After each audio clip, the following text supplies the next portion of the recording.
老夫人，大公子回来啦！回来就好，回来就好啊！前些日子大雪封山，阻了大哥哥回京的路，这才多耽搁了半个月。早说过不会有事的，祖母多虑了。是我多虑了。一个颀长的身形走了进来，一身白色狐裘斗篷，长身玉立，俊朗的面容如润玉一般。祖母、母亲，你这次领了皇命，下江南办差，一去3个月，辛苦了。一切都好，孙儿已经去宫中向陛下复命了，只是这次回来正好遇上大雪封路，耽误了些日子，让祖母忧心了。无妨无妨，你没事就好。大夫人笑容端方。这次江南盐税一案事关重大，陛下却对宪儿予以重任，可见重视。只是这婚事，不少人家主动来问，我也挑选了几家，这婚事的确也耽误不得了。三夫人恭维着，宪儿这般人才，满清的闺秀都眼巴巴地看着呢。你可有中意的人家呀？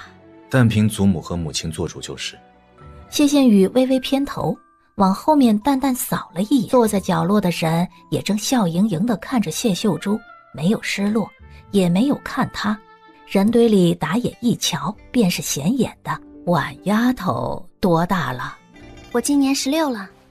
都16了，可怜你如今无父无母，这婚事儿都无人替你操持。唉，婉儿幸得老夫人的垂怜收容，已经感念万分，婉儿愿守着老夫人一辈子。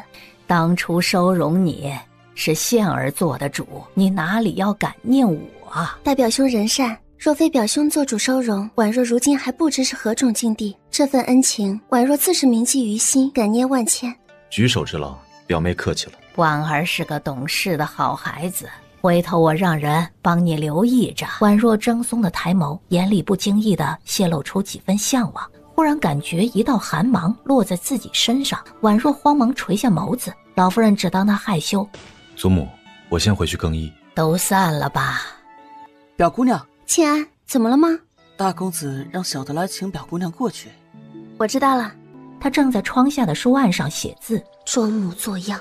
谢宪宇突然抬眸，漆黑的眼眸好似能透视人心。婉若呼吸一滞，立马扬起笑来。我来为表兄研墨吧。祖母今日说起你的婚事了。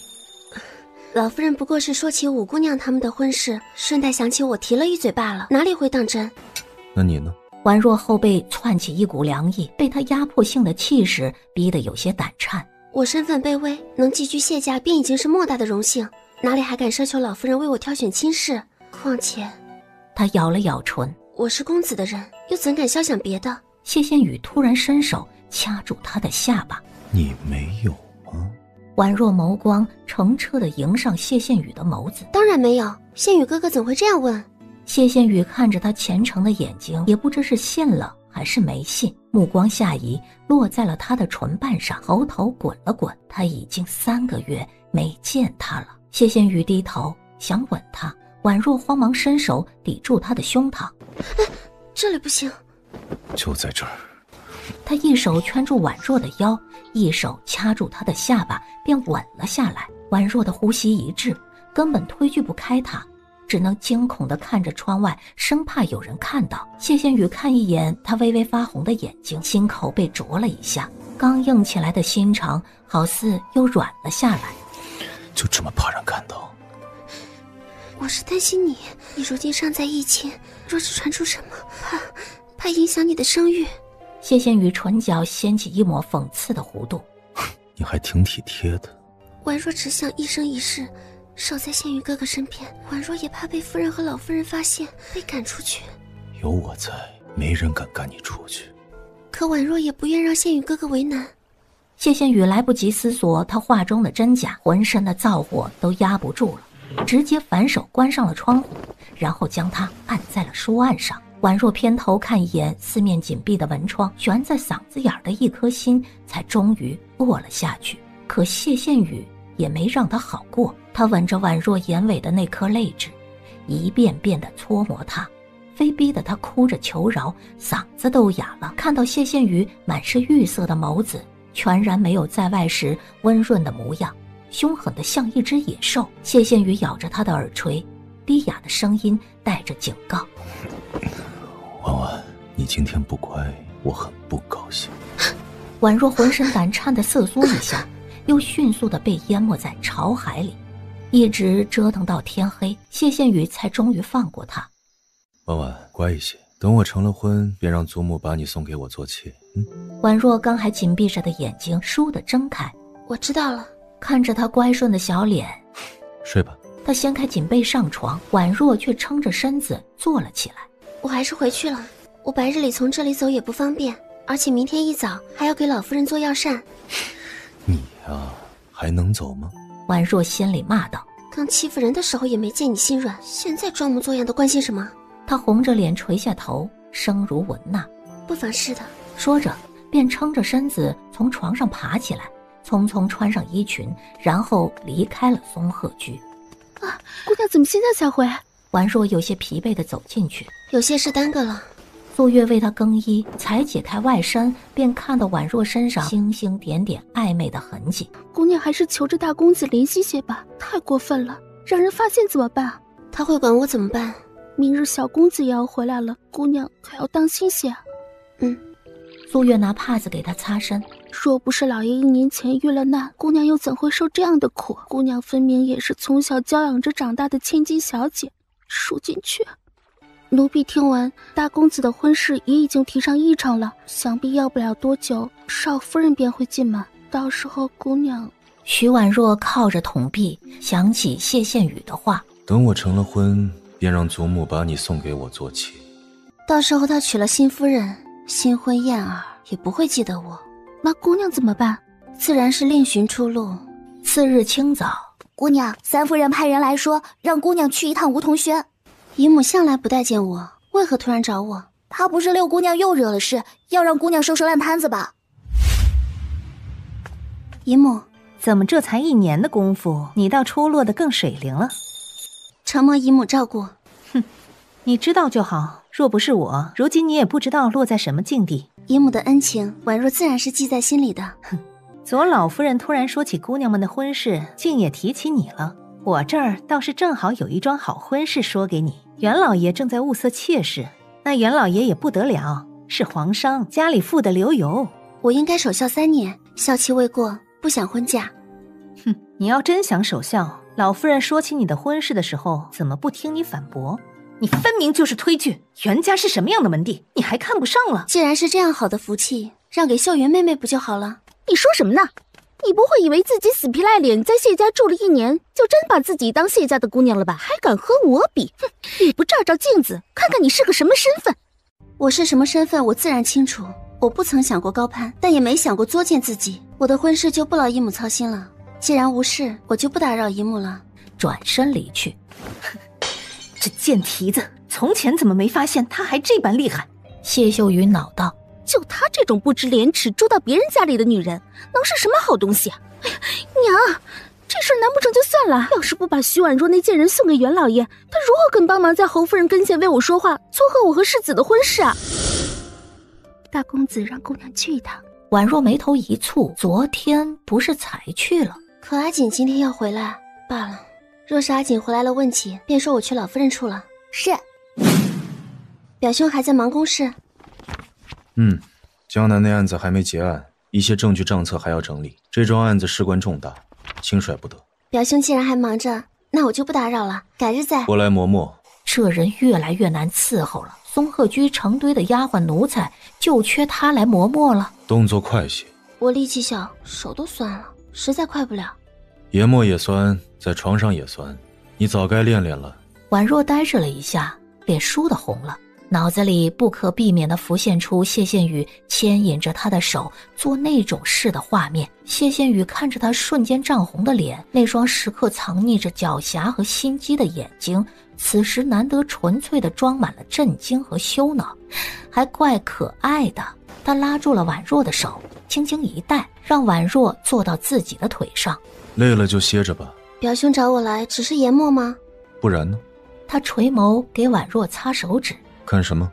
谢炫宇突然抬眸对上他的视线，宛若闪躲地看向别处。没什么。再等一会儿，我忙完了陪你。宛若撇撇嘴，谁要他陪了？我知道了。宛若从他腿上起来，谢羡宇随口道：你若是无聊，就找本闲书看。忽的余光一扫，看到旁边架子上随手放着一本册子。看什么呢？再看名帖。哦，大夫人让人送来的。表兄可有心仪的人选了？懒得看，你觉得哪个好？这怎么能问我？谢家未来宗父，定是要表兄精挑细选的。那你觉得选什么样的好？自然是要出身名门，端方持重，才貌无双的才好。你就不想着选个脾气好的，往后对你宽厚的？表兄选宗父，定是要从大局考虑。公子喜欢要紧，哪里要在意这些小事？婉若走到他的身边，小手勾一勾他的手指。我不想让仙羽哥哥为我费心。那你万一受欺负怎么办？那婉若便乖巧些，不惹少夫人生气，也不想叫仙羽哥哥为难。能一生一世守在你身边，我就很满足了。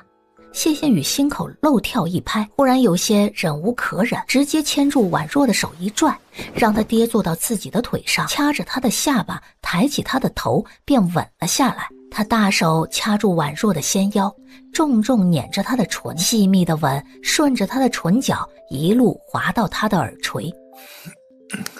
婉婉，我不会让你受委屈的。我也不会让自己受委屈的。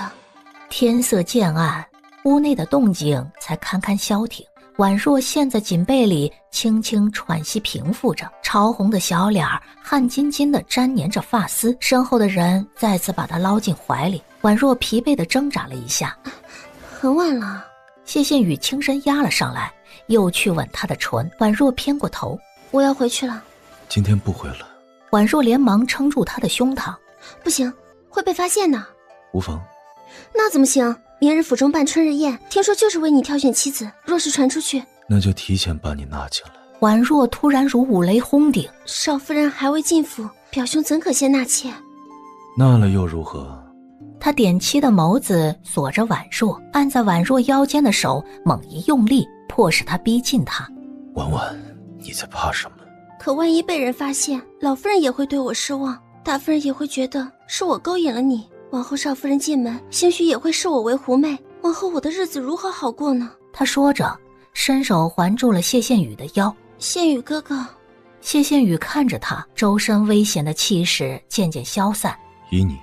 婉若终于松了一口气，谢羡宇却突然掐住她的下巴。婉婉，你要乖一些。知道了，那我先走了。谢羡宇到底还是松开了他。谢羡宇看着他仓促离开的身影，心里莫名地堵着一口气，很不痛快。过了许久，庆安回来了。公子，表姑娘已经回到秋水院了。大夫人让人传话说，明日春日宴。谢羡宇不耐烦地将书合上。小的多嘴了。庆安立马闭了嘴，然后急忙退出去。婉若蹙着眉出神地走着，突然听到一个声音：阿姐。阿锦，你怎么在院门口坐着？秀林，我正想找你呢。婉若姐姐，你今天好像有些不一样呢。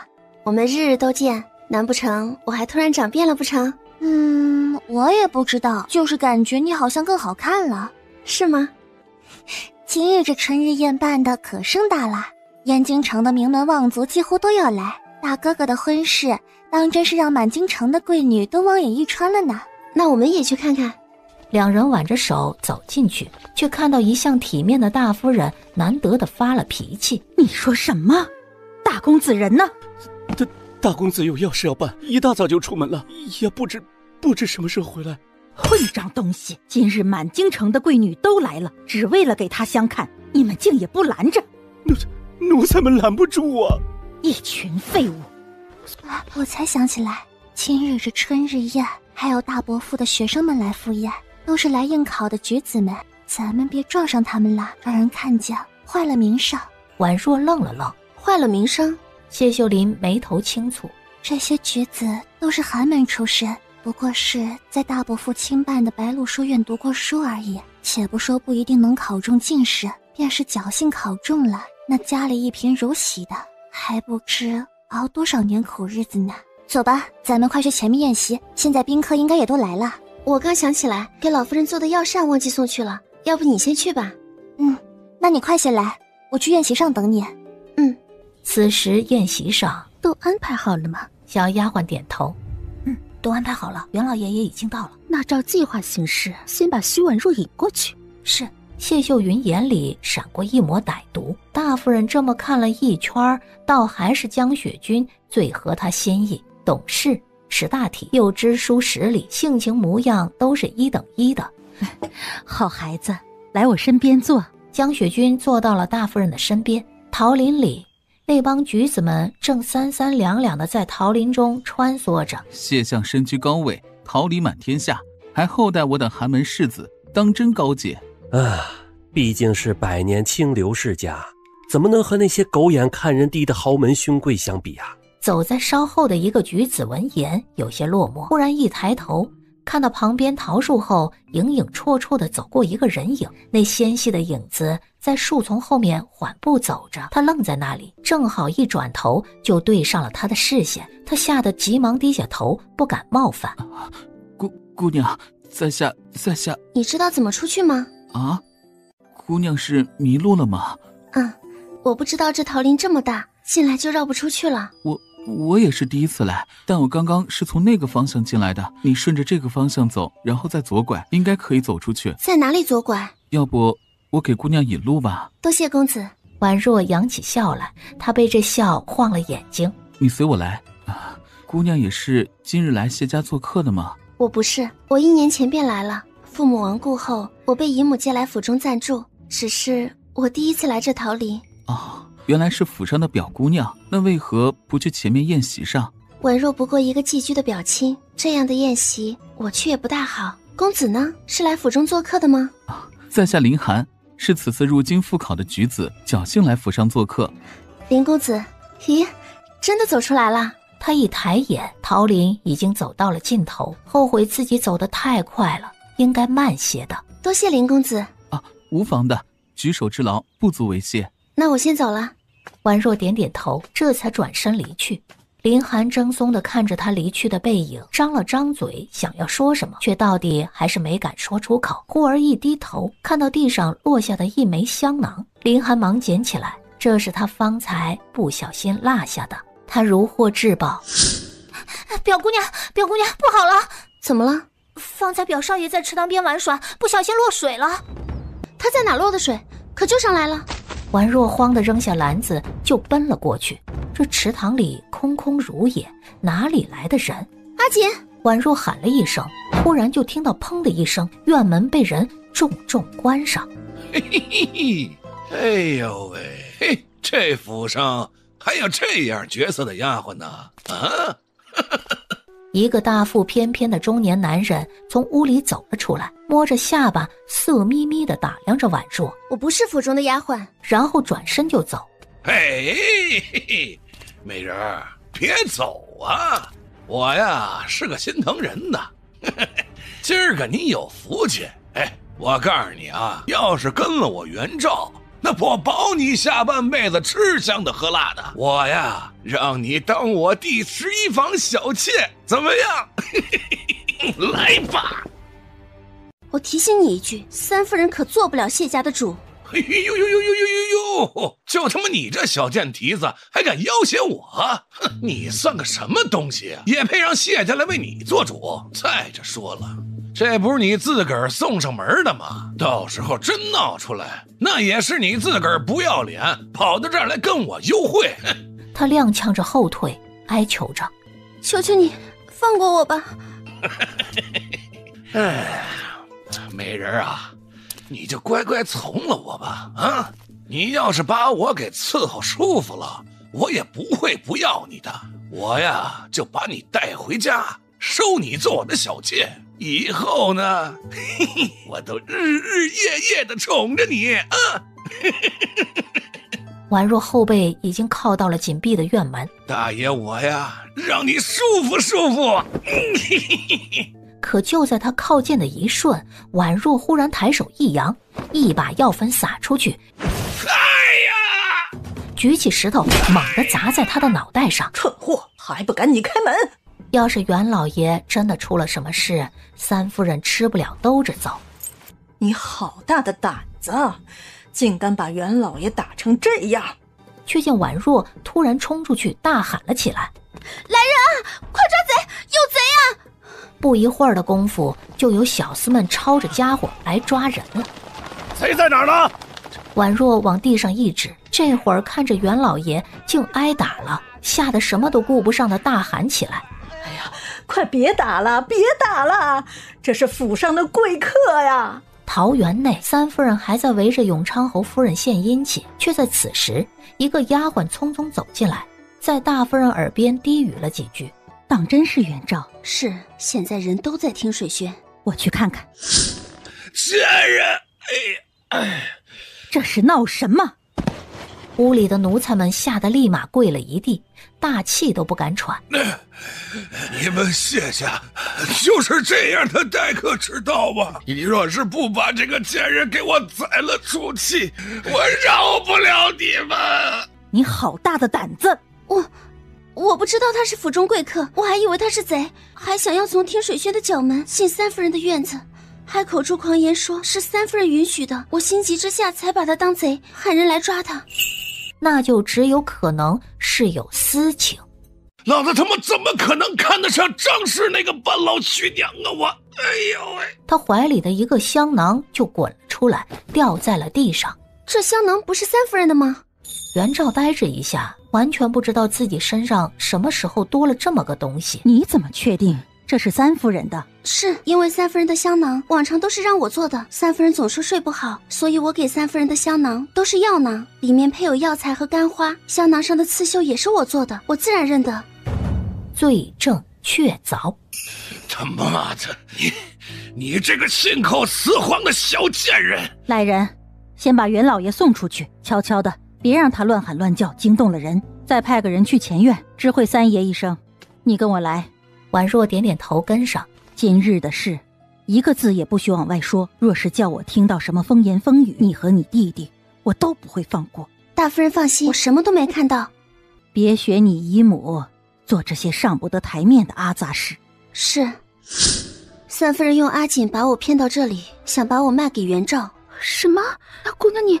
我随身带着这药粉，她自然进不了我的身。那三夫人的……贱人！素月都吓傻了。这是……走吧，宴席都开始了，我们也该过去了。是。我方才听说府中出了贼，还叫你碰上了，你有事没有？我没事的，多谢公子关心。你一个弱女子遇上这样的事，还是躲远些的好。万一那贼人是个心狠的，兴许叫你偿命呢。你还是太心善了。婉若笑着，心里却摇头，不，她才不心善呢。夫人，大公子回来了。母亲，你这孩子，案子再急也该记得家中今日为你设宴，这么多宾客都来，你怎好缺席？是我考虑不周了。他说着话，目光不着痕迹地从园中扫过。谢羡雨没看到自己想找的人，眉头不自觉地微蹙。羡儿，这是江姑娘。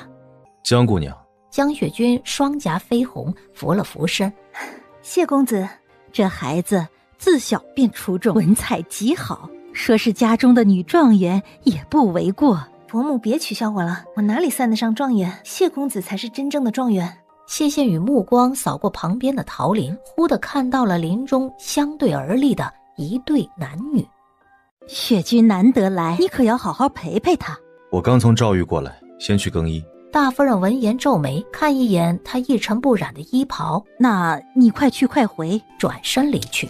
不知是不是婉若的错觉，她觉得谢羡雨走的时候好像冷飕飕地扫了自己一眼。婉若觉得心惊肉跳，脑子里快速过了一遍自己哪里惹到他了。素月突然走上前来，压低了声音在婉若耳边道：大公子让姑娘回去。表兄。谢羡雨回头看他，点漆的眸子好像要将他看穿。表兄突然寻我来，是有什么事吗？谢羡雨缓步向他走近。那个男人是谁？什么？方才与我说话的人，他是赴宴的举子，我也不清楚是谁，只是桃林中遇到问路罢了。谢羡雨抬手抚上他的脸。是吗？怎么了吗？他讨厌极了这种感觉。旁人都说谢羡雨是清风霁月、温润如玉的君子，可只有婉若知道他阴晴不定、睚眦必报，极会搓磨人。他甚至有时候后悔当初怎么就选择勾引他。我记得你不喜欢用这样艳丽的颜色。今日春日宴，我只想图个好彩头。表兄若是不喜欢，我下次不用这样的口吃就是了。谢羡羽脸色不善，还是表兄觉得我连寻常女子的爱美之心都不配有了？今日春日宴，哪个姑娘不是穿红戴绿打扮的漂亮？我也没抢任何人的风头，我不知道你是为什么非要来挑我的刺。我没想挑刺。婉若愣住了，她怎么突然这么好脾气？三夫人是怎么回事？三夫人是闹贼的事吗？但婉若和她装相，她也懒得多问了。本来也不算什么大事儿，随她闹吧。婉若被她盯得心里发虚，避开她的目光。要是没什么事，我先走了。正要走，却被谢羡羽抓住胳膊给带了回来。谢羡羽低头，在他耳边沉声道：“收拾干净些，别让人抓住把柄。”然后松开他，大步走了出去。婉若呆愣在原地，怔怔地转头看着他离去的背影。他自认为很会算计人心，可他从来看不透谢羡羽。羡儿，你觉得江雪君如何？母亲做主就是。谢羡羽神色未变，显然没有耐心聊这些。他的婚事无非是为了给家族挑选宗妇。那长公主的独女端敏郡主呢？想起之前在宫中见过一次的端敏郡主，的确骄横。若是她做主母，怕是婉若以后的日子不好过。郡主是皇家女，难免牵涉党争，皇族的人少牵涉的好。如此说来，江家倒是最合适的。母亲做主就是。谢羡羽告退，看着他离去的背影，大夫人神色有些复杂。这孩子越长大越是看不穿了。庆安端着茶进去，试探着问：“要不小的去请表姑娘来？”谢羡羽抬眼看向窗外，却见外面夜色已深。这个时候，他大概已经睡下了，外面还淅淅沥沥地下起了小雨。算了，老爷，我真没有黑元照偷情，是徐婉若那个小贱人故意栽赃我。还敢狡辩？证据确凿，你当我是傻子？我倒是小瞧了你，竟还敢吃里扒外。三夫人被打得鼻青脸肿，嘴角都出了血。那香囊不是我的，徐婉若那贱人平日里给我做香囊，可那个香囊是她的，她故意塞在元照身上栽赃我的。那元照好端端的，为何出现在听水轩？没有你的允许，他能进得来？是我把他请来的，我只是想把徐婉若送给他，为了云儿的婚事，也为了瑞哥儿的前程，我只是想借此机会拉拢永昌侯府。老爷若是不信，问袁老爷便是。你这个蠢妇，还问元照？元照现在挨了打，他不撕了我就不错了。你个蠢货，偷鸡不成蚀把米，连个丫头片子都斗不过，白活了这些年。听说三夫人突然病了，总算是出了一口恶气，可恨只是禁足。三夫人毕竟为三爷生了一儿一女，轻易休戚不得。那等三夫人解禁出来以后，定是饶不了姑娘的。我做的时候就没想过让她饶过我，她把我卖给元照的时候也没想过让我活。不论如何，她都不会放过我的。那姑娘以后的日子岂不是更难过？所以谢家不能再久留了。老夫人，大夫人来了。让她进来吧。大夫人走进来，扶了扶身。母亲，你怎么来了？是羡儿的婚事，我有了人选，想让母亲看看。婉若抿了抿唇，盯着鞋尖儿。哦，是哪家的姑娘？江家的三姑娘雪君。那丫头小时候就浴血可爱，如今大了，定也是亭亭玉立，和咱们谢家算得上门当户对。可问过羡儿的意思了？她也说很喜欢呢。婉若忽而感觉喉头发涩，那便择定吉日，早早地把婚事定下来。母亲说的是，不过说起来，宪哥房里至今连个通房也没有，还是得给他先安排一个。年轻气盛的，怕挨不住，回头做些荒唐事儿。羡儿哪会像那些个纨绔子弟一般胡闹？我当然知道宪哥不一样，但他毕竟是个男人，自然也要发泄的。大夫人心里一紧，因为她并不是没有给儿子送过通房的，可谢羡羽都没收用。你挑个老实本分的，最好是府上的家生子，这样的往后也听话。老夫人顿了顿，突然看一眼站在一旁的婉若，又补充了一句：还得漂亮机灵点的，别整些姿色寻常的塞给她。母亲说的是。从寿安堂出来，素月跟上了婉若的步子。姑娘为何不直接跟老夫人说？姑娘侍奉着老夫人的药膳，老夫人也喜欢姑娘。若是姑娘求老夫人做主，为你寻个好婚事，老夫人定会答应的。老夫人喜欢的人多了，我又算什么？能靠着这份喜欢在谢家容身已经不易了。这事儿不能告诉老夫人，否则谢宪宇肯定也会知道。他哪里能容得下我自作主张的嫁人？此事不可声张，别乱说话。奴婢明白了。黄昏时分，姑娘，庆安来了。婉若眉头紧蹙，他怎么又来了？谢宪宇到底抽什么风？你去回话说，我病了，去不了。不能再和谢宪宇这么拖下去了，否则他没完没了。是。素月姐姐，表姑娘呢？姑娘今儿病了，实在起不来身。啊？怎么好端端的就病了？最近初春，夜里冷，大概是昨夜被子盖得薄了，今儿一早起来就不大舒服。哦，那让表姑娘好生歇息，我回去回了大公子。有劳你了。姑娘，庆安已经走了。你让叮咚去提2桶凉水过来，我要沐浴。姑娘要用冷水沐浴，那会风寒的。以防万一，还是先病着吧，不然谢宪宇深究起来也是麻烦。快去。谢宪宇比狐狸还精，要骗过他可不是件容易的事儿。松鹤园内病了。是啊，现在初春，一会儿冷一会儿热的，的确也容易风寒。可请过大夫了？表姑娘懂药理，一点风寒，想必自己配药吃就好了。他若好了，现在还能病得下不来床？我去找个大夫来看看。是。公子，请用茶。你哪儿来的？大夫人说，公子园中奴婢不够用，让奴婢来伺候公子。公子若是乏了，奴婢伺候公子沐浴吧。他伸手想要搀扶谢宪宇，谢宪宇却移开了搭在椅壁上的手。翠竹，公子，我说没说过我房里不许人随意出入？这就是你管的园子？奴婢谨记公子的命令，只是芍药姑娘是大夫人送来的，特意叮嘱让近身伺候公子。这松鹤园换主子了？翠竹吓得扑通一声跪在地上。公子恕罪，是奴婢失职。再有下次，你也不必待了。多谢公子。芍药吓傻了，娇怯地跪在地上，伸手扯谢宪宇的衣摆。是不是奴婢哪里做的不好？公子告诉奴婢，奴婢下次一定不犯了。滚出去！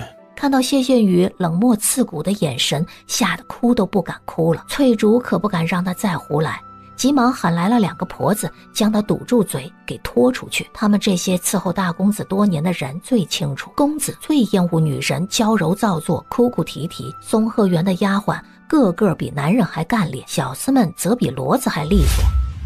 大公子倒是顾惜姑娘，还特意让庆安请了大夫来。姑娘快喝药吧。婉若接过药碗，将药倒在了窗台上的花盆里。苏月惊道：姑娘怎么到了？这场病得病得久一点。次日一早，大公子那边如何了？说是今儿还没天亮就出门了，听说是那案子出了些问题，看样子的确也忙。婉若点点头，忙点好，他就不该闲着。等到晚上，翠竹来了。翠竹姐姐怎么还亲自来了？快请进来。大公子让我来看看表姑娘。姑娘病还没好呢，姐姐当心过了病气。你这话可折煞我了，我们这些做奴婢的还能担心这些？那姐姐里面请。表姑娘怎病得这样重？无妨的，劳你跑一趟了，还请你回去替我告罪，说我实在没法过去伺候。都病成这样了，你还说这些？不是让庆安请了大夫来看过了，怎么还没起色呢？大概是我这1年来在府中被懒了，身子也娇气了，一点风寒也能折腾成这样。我看是那大夫敷衍，我这就让庆安再给你请个大夫来。一点风寒而已，哪里至于这样？哪里不至于？翠竹抬眼张望了一下这简陋的屋子，叹了一声：要我说，表姑娘还不如早些搬去松鹤园。原本公子也有心给你名分了，做了大公子的妾室，哪里还用住这样的屋子？倒不如早些进松鹤园，在少夫人进府之前站稳脚跟，岂不更好？我知道你为我好，但我实在害怕。翠竹，这件事以后不要再提了。你呀你，公子这般重视你，你怕什么呢？等你进了松鹤园，你便会知道多少人羡慕你。我倒是更羡慕你。羡慕我？姑娘别看我现在风光，在松鹤园做管事丫鬟，下面人也愿意给我几分薄面，但我毕竟年纪大了，最迟明年便要出去嫁人。出了松鹤园，我又算什么？最好也不过许个寻常人家，差的话配个小厮，我哪里能和姑娘比？那也至少是为人正妻，不必看主母脸色。若是夫君勤奋上进，往后也有盼头。宁做富家妾，不做穷人妻，更何况还是大公子的妾。别看大公子现在婚事快定了，不少人家甚至为了笼络谢家，还想把自己的女儿送来做贵妾的呢。论家世，论才学，论前程，这满燕京城哪家的儿郎能比得上大公子啊？许是我病了，有些多愁善感，倒要你来开解我了。姑娘眼下得快些把病养好，不然如何伺候公子啊？我也想快些好，只是这身子不争气。奴婢一会儿就给姑娘重新请个大夫，奴婢还带了些滋补的药材，姑娘吃了补身子。婉若点点头，让素月收下了。翠竹又叮嘱了几句，这才离开，回到了松鹤园，一五一十的给谢宪宇汇报。拿我的帖子去请太医院的刘院正来。奴婢这就去。这药方倒是没什么大问题，但姑娘吃了不见好转，可见是药方性寒。我换2味药材，姑娘再吃了看看啊。多谢大夫。无妨，既然是大公子相求，老夫自当尽心的。不是你找来的大夫？翠竹笑着道：我哪有这么大的面子，还能把太医院的院正请来？是公子请的。婉若脸色微僵，你放心，太医院的太医不会乱说的，而且他都不知道你是谁，不会乱传的。我只是觉得有些兴师动众了。公子宠你还不好，好生养病，别乱想啦。婉若神色凝重，不知怎的，她心里隐隐有种不好的预感。素月再次端了药进来。姑娘，这药要吃吗？我今儿回府的时候，在府门口看见一个世子，我问他要找谁，他支支吾吾的不说话，我便问他是否找你的。我一问呐，他脸通红，立马否认，说不是找你的，让我别乱说，坏你名声呢。林寒啊，我都没说是谁，你便知道名字了。婉若姐姐，你不对劲儿，你别取笑我了。他一听说你病了，慌得不行，立马问你怎么了。婉若稍稍放了心，真要嫁人，她就想嫁个简单的，实在不想下半辈子都要像现在这样天天胆战心惊的伺候那位祖宗。那还听说你病了，着急忙慌的去买药，还担心你寄人篱下，没人给你买药吃呢。婉若接过这小小的药包，抿唇笑：多谢你。我看他啊，穷酸得很，你若嫁他，往后可只有穷日子熬了。那也总比现在好。说的也是，他好歹有个功名，你那继母和族人定也不敢再卖你了。谢秀林又陪着婉若说了半天话，这才回去了。婉若眼皮子沉得很，这一觉睡得天昏地暗。她挣扎着睁开眼，意识还迷蒙着，就恍惚间看到一个熟悉的人影，真的是谢宪宇。她惊出了一身冷汗。表兄怎么来了？他们虽说暗度陈仓1年，但谢宪宇从未来过婉若的院子，他的行踪向来引人注目，过来有些太显眼了。况且婉若这破院子，他也不爱待。谢宪宇探手摸了摸他的额头，这都几日了还不见好？是我身子弱，要多养2日。表兄怎么过来了？万一被人看到。还知道你自己身子弱，风寒都能折腾成这副样子。让表兄挂心了，我再将养些日子就好了。这些日子怕是不能再去伺候。你住这破地儿能养什么身子？过几天死在这儿都没人知道。婉若暗暗咬唇，生生憋下去一口恶气。秋水院简陋，表兄养尊处优的待不惯，还是早些回去吧。我看你这病迟迟不好，就是住的地方不好。既然说夜里冷，怎么连炭炉都不备？还是搬去松鹤园养着。我不去。谢宪宇眼神凉了几分，我怕过了病气给你。大夫说我这风寒易传染。谢宪宇直接把他从被子里捞出来，打横抱起来。我不去，你放开我！我说了，我哪儿也不去。谢宪宇站定了脚步，看着他。你是想让我抱你过去，还是想让我找顶轿子把你抬过去？婉若脸都僵了，要是真的一顶轿子抬过去，那跟纳妾有什么区别？去找件披风来。是。裹得严严实实，连兜帽也戴好了。谢宪宇直接抱着他就走了出去。婉若连忙将头埋进他怀里，纤细的手揪住他的衣襟，动都不敢动。婉若却觉得煎熬的如同在油锅里炸，只能将脑袋一个劲儿地往他怀里埋，恨不能就地钻进地洞里。别蹭了。婉若浑身一僵，察觉到谢羡宇身体开始发烫，脸瞬间烧得更红了。这个禽兽，自己都这样了，他还能发情？怀里的人老实的僵硬不动了，谢羡宇才沉沉吐出一口气，抱着他大步走回松鹤园，他才把婉若放到床上。婉若一个咕噜钻进被子里，他凉凉的看了婉若一眼，防他。他要真想做点什么，这层被子上了锁都没用。先喝药。他见婉若犹豫，以为他不爱喝药。多大了还怕苦，赶紧喝了。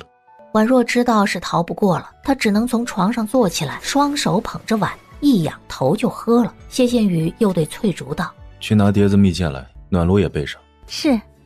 谢羡宇拿了一颗蜜饯送到婉若嘴边。不想吃了。婉若翻了个身，实在没力气再和他周旋，解了衣袍上床，将婉若连人带被一起捞进怀里。婉若挣扎了一下，要不我还是去别处睡吧，怕过了病气给你。谢羡宇却把他牢牢锁在怀里，叫他动弹不得。我还不至于这么没用。婉若身子本就虚弱，这药里又有安眠的药效，不一会儿就沉沉的睡熟了。谢羡宇垂眸看着他安静的睡颜，心里觉得踏实多了。次日清晨，谢羡宇再探他的额头，发现已经不烫了。婉若醒来的时候已经日上三竿，揉了揉眼睛，便看到谢羡宇在旁边的书案上看书。醒了。婉若趴在床上，伸手想要够旁边小鸡上的水。谢羡宇起身走过去，把那碗水送到他嘴边。可感觉好些了？我好的差不多了，要不我先回去了，在这儿待着也不大好。你回去做什么？老夫人那边也知道你病了，嘱托你好生养着。我已经让素月回去守着了，就说你病了要静养，闭门谢客，自然没人去打扰你。你好生在这儿养着，先喝药。婉若无法，只好接过喝了。喝完了药，谢羡宇又拿了一颗蜜饯送到他唇边。婉若皱了皱眉，把他当小孩子吗？他偏过头，不想吃。你今日不出门吗？今日休沐，在家陪你。若是身子有力气了，就起来走走。一直在床上躺着，反而气虚。没力气。婉若歪回床上，谢羡宇逆着她，这丫头真是越发的骄纵了。谢羡宇给她拉上被子，那你再睡会儿。然后起身到书案后坐下看卷宗。婉若拧着眉，绝不能再拖下去，否则真纳了妾，她就一辈子绑死在这儿了。公子，大夫人让您去清风阁一趟。何事？好像是江姑娘来了。婉若忽然睁开了眼睛，就说我在忙。大夫人说是有极要紧的事儿，张嬷嬷还在外面等着呢，说是一定要让公子过去一趟，若是公子不去，奴婢怕大夫人就直接过来了。谢羡宇看了一眼床榻的方向，沉声道：我一会儿就去。是。谢羡宇起身走到床边，我过去一趟，你先歇着，若是有事找翠竹。知道了。听到谢羡宇走出去的脚步声，姑娘怎么起来了？要去园子里转转吗？我先回去了。怎么好端端的要走？我也好的差不多了，继续留在这儿不方便。若是他问起你，你就说是我执意要走的。婉若不想留，抬脚就走出去了，从花园往自己小院里走去，却忽然听到花树后面有几个小丫鬟在说悄悄话。当真？你确定是大公子？我看得真真的，昨晚上可不止我看到呢，刘妈妈也看到了，大公子抱着个女子回松鹤园去了。婉若脚步一顿，浑身的血液都凝滞了。那女子是谁啊？这就不知道了，夜色太暗了，我也没看清楚是谁。清风阁内，夫人饶命，奴婢知错了。大夫人厉声问：你说你昨晚看到大公子了？是的，奴婢不敢撒谎，大公子昨晚抱着个女人回松鹤园的。抱着什么人？天色太暗，奴婢没看清。你确定是个女子？是。主子的舌根也是你们乱嚼的，拖下去打5个板子，再有下次直接拖出去发卖。奴婢知错了，多谢大夫人饶命。小丫鬟刚被带下去，便见谢羡宇来了。母亲，今日府中有不少传言，说你昨晚抱着个女子回松鹤园了。是什么人？给你送去的通房丫鬟你都看不上眼，我倒是不知这是哪家的姑娘，别是什么青楼楚馆里。母亲多虑了，她出身清白，等来日成婚后，便将她纳进来。他竟叫你大庭广众之下抱着回去，未免荒唐了些。是有些骄纵了，我会责罚他的。也罢，只是你婚事在即，总要给江家些面子，闹出这样的事，不好和江家交代。直说便是，江家若是因此不满，这婚事作罢也无妨。雪君是识大体的，他应该不至于因为这点事计较，只是你们如今也没能相处一下，今儿他正好来了，你也陪他说说话吧。既要定亲了，按着规矩也不便见面，母亲替我伺候吧。你这会儿知道规矩了？你昨天抱着个女人招摇的时候，怎么没想着规矩？话音刚落，却听到里面传来谢秀珠的喊声：“是不是大哥哥来了？”随后江雪君和谢秀珠便走了出来。谢公子。江姑娘，听闻公子才从江南回来，不知道喜不喜欢江南的茶果子，我让人做了一些。我不怎么吃，给秀珠吧，她爱吃这些。江雪君笑容微微一滞，那就都给我了。大理寺刚来人说案子出了些问题，我不便奉陪了，烦请母亲招待，我先告辞。江雪君强掩下心里的失落，只好点头。正事要紧。谢羡雨转身离去。羡儿就是这个性子，她心思一向都在正事上，家中的事鲜少过问。但这婚事虽说是我们操办，却也是问过她的意思的，最终选你，那也是她点了头的，你且放心。江雪君脸颊微红，轻轻点头应了声。你既然来了，不如逛逛园子吧。那让秀珠妹妹陪我便是了。也好，走吧，我带你去花园逛逛，现在花开得正艳呢。谢秀珠拉着江雪君便走。大公子房中可有什么人？没有，大哥哥不好女色，他院子里的丫鬟都安分的不得了，但凡有点歪心思的早就赶出去了。你放心吧，以后你嫁进来轻松的很呢。可我怎么听说大公子房中有个受宠的女人，还由他亲自抱回去呢？啊，胡说八道！大哥哥哪里会做这种不成体统的事啊？他最重规矩了。江雪君默了默，心道和这个五姑娘是打探不出什么了。那位是？谢秀珠看了一眼，魂不在意。是寄居在府上的表亲，三婶的外甥女，叫许婉若。你没见过，她不爱凑热闹。江雪君心里隐隐警觉，便走上前去主动问候。许姑娘。江姑娘。昨日诗会，我怎么没见许姑娘去？我这几日病了，实在不便出门，劳江姑娘记挂了。不过我听说许姑娘当初能留在谢家，还是大公子做的主呢。表兄仁善，当初看我和弟弟可怜，收容了我们，我心中自是万分感激的，只是表兄并不在意。我今日刚来，听到下面的奴才们议论纷纷的，说起大公子昨日抱着一个女子回来，也不知道是谁。我原本想着，若是能见上一面，还能提前认个姐妹。婉若诧异道：“还有这事儿？可是大公子从来不近女色，我和府上的丫鬟们也算熟悉，之前也没听说过什么风言风语，兴许是外面的。”江雪君愣了愣，心中也觉得这个猜测更可信些。这个许婉若虽说有些姿色，但一个商贾之女，想必也没什么内涵。也罢，若是有缘，我日后也能见上面。那我先走了。过2日我在太明湖设宴，还请许姑娘赏脸，出来踏春吧。还是算了，我病也还未大好。如今初春，白日里晒晒太阳，走一走，对身子也好。若是累了，便坐在水阁里喝茶，不会累的。昨日诗会你就没来，过2日踏春，你可一定要来。多谢江姑娘。那你快些回去吧，养好身子要紧。等婉若走后，江雪君身边的丫鬟才低声道：“看这样子，多半是外头上不得台面的狐妹子了。姑娘不必忧心，若真是那种女人，谢家哪会允许她进门？谢公子也不过是拿来当玩意儿罢了。等姑娘嫁进来，多半也就腻了，丢开手了。”可却没曾想，谢羡雨会那么宠着一个女神，她如何能忍？哼，她一个寄人篱下的孤女，没这个胆子得罪我。那倒也是，姑娘可是谢家未来宗妇，拿捏一个小小孤女自然简单。姑娘又何必抬举她，还让她去太明湖同游？她毕竟是谢公子施过恩惠的人，既然谢公子曾对她发善心，我自然也该对她好些。还是姑娘心善。婉若回到秋水院后，脸色就沉了下来。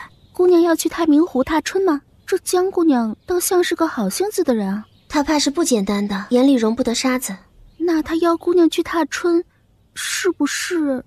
那倒也不是，她虽有些疑心，但我也撇清关系了。她马上就要和谢家定亲，无非是想要笼络些人心罢了，去也无妨。谢羡雨回松鹤园的时候，发现婉若已经不在了。表姑娘硬要走，奴婢实在拦不住。罢了，随她去吧。你去把暖炉给她备上，这些滋补的药材让她养好身子。是。还好公子今日好说话，不然他都替表姑娘捏把汗。喏，这是江姑娘赏你们的。这是什么？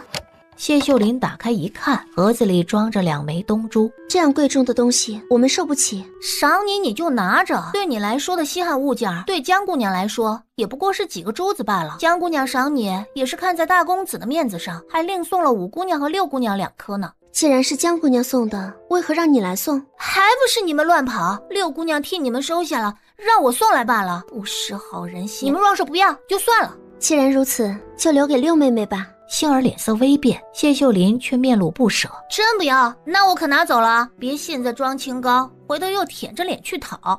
等等，我要的。杏儿冷哼一声，从匣子里拿了1颗东珠出来，递给他。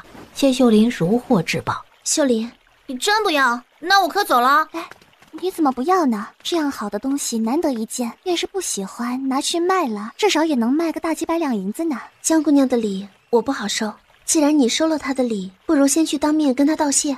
好呀。哟，这是许姑娘啊！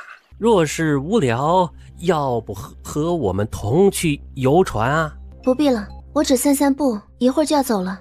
哎呦，这哪来的野猫啊？还挺会装清高的，巴巴的来这儿宴席上，不就是想攀龙附凤吗？这小爷我给你这个机会，你倒是还给脸不要脸啊！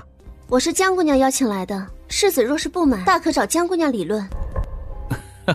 小池，你这话就说得太重了些，对美人儿哪能是这个态度呢？许姑娘好歹赏个脸，和我们游船又能如何呢？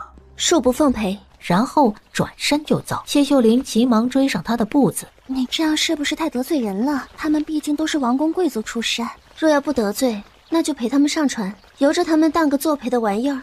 我虽轻贱，却不会自甘下贱。那万一有王公世子看上，那不也是有机会？且不说永昌侯府的世子，还有镇世子，还有他们看上又如何？运气好些让我做个妾，运气不好明白遭人玩弄，终身都毁了。秀林，婚嫁之事还是有父母做主的好。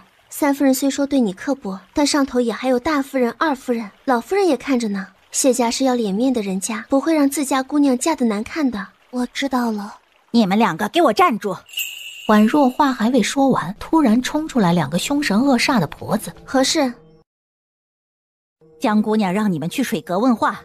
这是怎么了？去了就知道了，赶紧吧，就等你们了。到了水阁，江雪君和谢秀珠已经回来了，谢秀云也在。许姑娘，江姑娘是何事？要如此着急的寻我们回来？谢秀云冷笑，哼，江姑娘丢了东西，不知是被谁偷了，现在正在严查。谢秀林愣了一下，当即气红了脸。你这话什么意思？难不成还能是我们偷的？你休想污蔑人！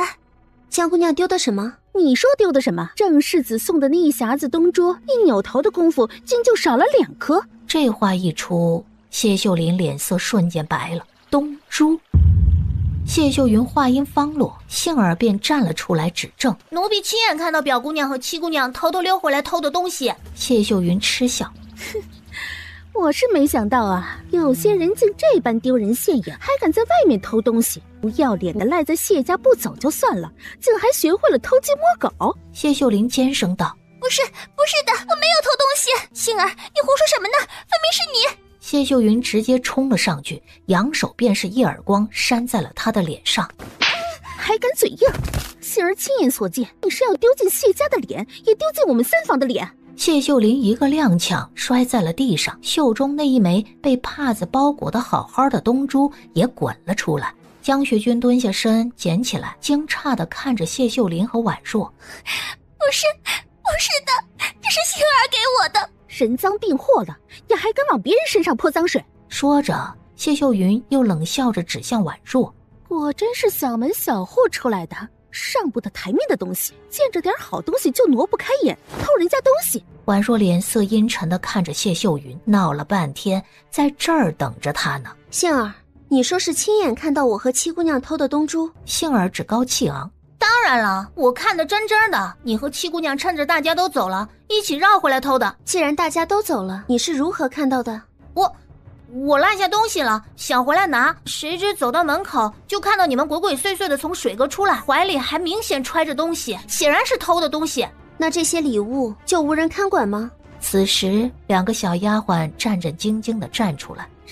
是姑娘让我们看管的。那你们看到我和七姑娘偷东西了？没有，但我们中途被人引开过，有人在窗外喊游船上有人落水，我们担心姑娘的安全就冲出去看，谁知道却没人落水，回来之后就发现匣子里的东珠少了2颗。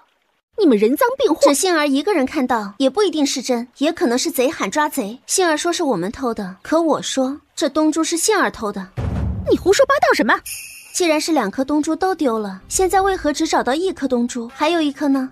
谢秀云顿了顿，立马指着婉若的鼻子骂道：那颗东珠定是被你藏起来了，这还用问？你们2个偷东西分赃，当然是1人1颗。来人，扒光了他的衣裳，好好找找。啊，这有点过分了吧？就1颗珠子。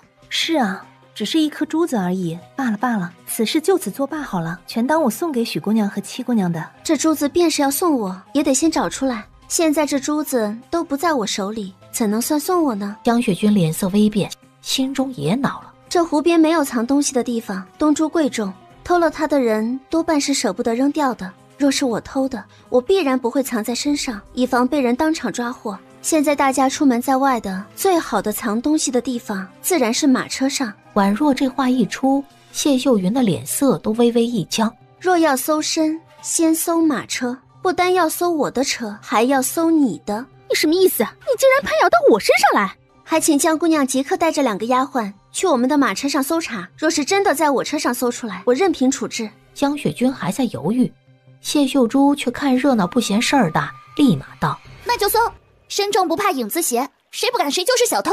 搜了1圈下来，并无所获。再上谢秀云的马车，原本粗略地搜了1圈，也没发现什么。可那搜车的婆子是个厉害的，她在车上座椅处敲打一下，发现是空的，摸了1圈就摸到了暗门，一打开，里面赫然放着1颗东珠。找到了！谢秀云的脸色瞬间难看至极。秀林的那颗珠子是杏儿给的，杏儿说是江姑娘送的，让她转交。若非如此，秀林为何这般愚蠢的将偷盗之物随身带在自己身上？那不是上赶着给人送罪证？想必是偷盗珠子的人一边贪恋钱财，一边又害怕被人抓到，所以故意给了1颗给秀林，然后贼喊抓贼，方便让他帮忙顶罪。一石二鸟，既能除掉自己想除掉的人，又能神不知鬼不觉地偷盗东珠。众人哗然，看着谢秀云的眼神都多了鄙夷，指指点点。贱婢，是你偷的东西对不对？你栽赃七姑娘，还想栽赃我？是奴婢错了，奴婢知罪，奴婢知罪。这年头偷东西倒是简单，自己偷了回头赖在丫鬟头上，反正丫鬟的命都捏在你手里，也不敢反驳。你，谢公子。谢宪宇在湖边扫了1圈，又将视线落回江雪君身上。江姑娘，谢公子不是在宫中议事吗？怎么会有空过来？江雪君眼里忍不住的欢喜。那自然是刚出宫就赶来了，是不是啊，大哥哥？怎么就你一个？大哥哥来得晚了，错过了好大一场戏。方才谢秀云自己偷了江姑娘的东珠，还赖在谢秀林和许婉若的头上，结果当场被戳穿，他自个儿偷的，还让丫鬟顶罪，真是给咱们谢家丢尽了脸。他们人呢？谢秀云哪还有脸待啊？早走了。我早说了他诡计多端。其他人呢？谢秀珠愣了愣，其他人？许姑娘要先走，我让人安排了1辆车送她先走了。不过七姑娘受了委屈，哭了好一会儿，现在也打算走了。既然他们都走了，你还在这里留着做什么？我凭什么不能留着？我又没偷东西。谢宪宇看向江雪君，既如此，我也带秀珠先回了，叨扰江姑娘了。怎会是叨扰？你能来，我很高兴。江雪君痴痴地看着谢宪宇离开的背影，一颗心雀跃的要跳出来。有人打趣道：谢公子当真是看中江姑娘，出了宫便特意赶来赴宴。谢公子以前可从不参与这些宴席的。那可不，毕竟是未婚妻，哪里能一样呢？江姐姐真是好福气。别打趣我了。许姑娘。婉若转头一看，正是林寒。好巧，许姑娘怎会在此？不巧，我是特意来找你的。是吗？哦，前些日子听说姑娘病了，现在可好了？已经大好了。多谢公子赠药，今日婉若前来，便是想要当面向公子致谢。林寒脸涨得通红。这不算什么的，只是一包药而已。我听说姑娘染了风寒，所以就买了风寒药，也不知对不对症。我吃了药便好了，怎会不对症呢？那就好。对了，这枚药囊是我那日在桃林里捡到的，应该是姑娘落下的。原来是你捡到了，我还以为丢了，找了几天呢。早知道这东西对姑娘这样重要，我便早些给你送去了。这是安神的药囊，我自己做的，能被公子捡到也是缘分。公子雪中送炭，在我重病时送我药，作为答谢，这药囊便赠予公子。我说我这几日怎么睡得格外好？我只是把它放在床边的桌上，没有随身带着。婉若忍不住掩唇笑。公子科考在即，若是这药囊能让公子安睡，也算是值得了。公子若是喜欢，往后我再做一枚提神的药囊送你，随身带着，用功读书时便会更清醒些。真的吗？多谢姑娘。时候不早了，我就先回了。回来了？你怎么来了？去哪儿了？今日江姑娘邀约去太明湖踏春。只是踏春？不然呢？我也是从太明湖回来的。婉若袖中的手倏地攥紧。我去的时候，他们说你已经走了，可我回府后等了你半个时辰，你才回来。我回来的时候想着去生药铺买些药材，逛得久了些，所以回来晚了。这种小事何须你亲自去，让下人走一趟就是了。我就想自己去，不然成日里闷在这小院子里发霉吗？婉若觉得他未免管得太宽了。谢羡宇起身走到他跟前，牵住他的手。若是嫌闷，等我忙过这几日，带你出去转转。婉若瞳孔一缩，和他出去转，生怕别人不知道他俩的关系。婉若厌烦地抽出手。你忙你的便是，我要出门自己会去，你不要过来找我，被人看到又是麻烦。谢羡宇脸色忽的阴沉，一把攥住他的手，将婉若一个踉跄带到自己跟前。你说我麻烦？如今你已经定了亲，朝中又事忙，实在不必管我。是我偏要管呢。谢羡宇盯着他，冰凉的目光像是要将他刺穿。我现在没把你纳进门，是顾虑你以后日子好过，等成婚后再找老夫人讨要你，让老夫人做主，以贵妾纳进来，也名正言顺些。婉婉，我依着你，想方设法的为你铺路，你也该听话些。我又不是卖身给谢家的奴婢，你想纳就纳，我偏就不想。你若是不高兴，便去回了老夫人，让老夫人直接将我赶出去好了。谢羡宇脸色一点一点阴沉下去，攥住他手腕的五指都收紧了。婉若吃痛的皱眉。原来你想走。婉若心里咯噔一下，有种被戳穿心事无处遁形的恐慌。1年前你来求我，我便让你留在了谢家。你想让许淑景读书，我便送他去谢家族学。你想名正言顺，我便依你，等婚后再纳妾。婉婉，是不是我对你太好了些，让你以为我很好说话？谢家族学规矩森严，不可擅自外出，便是你去接他，他也走不了的。婉若猛一抬头，撞进他漆黑的眸子里，威胁。我离了谢家又能去哪儿？我那继母至今还虎视眈眈，只想抓我和弟弟回去发卖。我不过是想找一安生之地，哪里还能比谢家更好？我又不是不知好歹的人。他垂下眸子。我只是怕你不要我了。如今你定了亲，有了未婚妻，那江姑娘知书识礼，琴棋书画样样精通，人人都说她是女状元，和你最般配。有了江姑娘，我又算什么？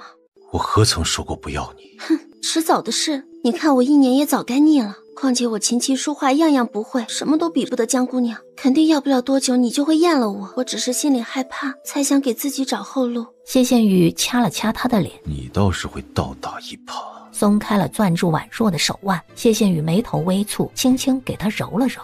我既答应的事，便没有反悔的。你只在谢家安心待着，许家那帮人也不敢对你如何。等许淑锦长大，我便安排2个得力的人辅助他回去继承家业。我知道了。你若是想学琴棋书画，往后每日到松鹤园来，我亲自教你。婉若却面色一僵。表兄每日正事繁忙，我哪好用这些琐事来烦你？也差不多忙完了，往后每日有时到松鹤园来，我一样样教你。婉若感觉头都要大了，她哪有闲心思学这些东西？还是算。不是说怕我厌弃你？她耷拉下脑袋。知道了。谢羡宇唇角微扬，心情莫名的愉悦，抬手揉了揉婉若的头发。今日有些晚了，那从明日开始。你快些回去吧，我怕叫人看见。上次你抱我去松鹤园就闹得满府皆知，我实在是害怕。